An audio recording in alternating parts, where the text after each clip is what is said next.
स्वामी साहिब चवनि था, अविद्या जो अहंकार भारी लॻो जीअ खे, मने वेठो पाण ई अणहूंदो संसार। मिली साध संगत सां करे न सुध वीचार, साखी सिरजणहार सामी ॾिसे की न की। भावार्थ, अविद्या जो अहंकार भारी लॻो जीअ खे, माना स्वामी साहिब चवनि था त जीव खे, जीअ यानी जीव खे, इंसान खे अविद्या, अविद्या यानी अज्ञान या माया जो घणो अहंकार थी पियो आहे। भारी, भारी यानी घणो, घणो अहंकार थी पियो आहे। मने वेठो पाण ई अणहूंदो संसार, इंसान पाणे ई न हूंदड़ संसार खे, हिन मिथ्या जगत खे सच सम्झी वेठो आहे। मिली साध संगत सां करे न सुध वीचार, ऐं पंहिंजे अज्ञान जे कारण हू कंहिं साधुअ जो संग बि नथो धारे। करे न सुध वीचार, सुध यानी शुद्ध वीचार, करे न शुद्ध वीचार, ऐं सत्संग में वेही शुद्ध वीचार बि कोन थो धारे।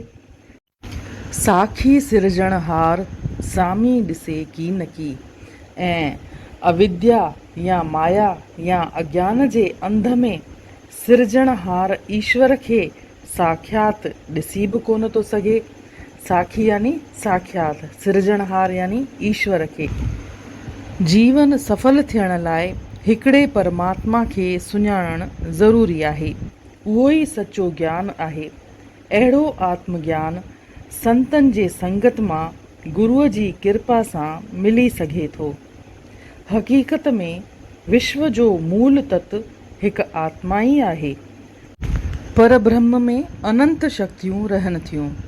उन्हनि में हिकु अजीब शक्ति आहे माया, जेका आत्म स्वरूप खे ढके थी छॾे।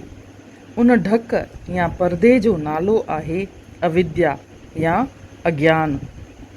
अज्ञान, अविद्या, भरम, देह बुद्धि, इहा सारी माया जी प्रजा आहे। माया जे प्रभाव जे करे इंसान माया जे अधीन थी संसार जे बंधननि में फासी पवे थो ऐं आत्मस्वरूप खे, परमात्मा खे विसारे हिन चल अचल संसार खे ई सच सम्झणु लॻे थो। हिन कूड़े संसार खे ई सच सम्झी विहणु अज्ञान आहे।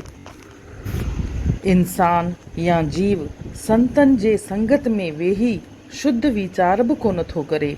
पंहिंजे सचे रूप खे, आत्मस्वरूप खे सुञाणण जी कोशिश बि नथो करे।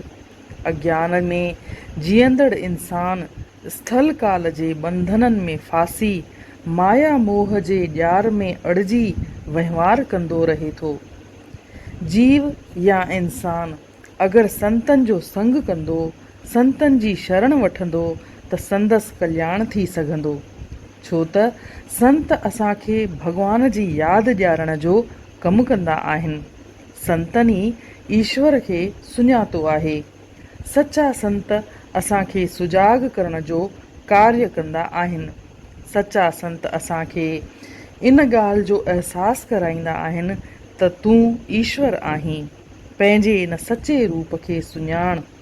तंहिं करे अज्ञान या माया जो अभिमान छॾे सचनि संतनि जो संग करे पर ब्रह्म खे, परमेश्वर खे साक्षात ॾिसण जो जतन करणु घुरिजे।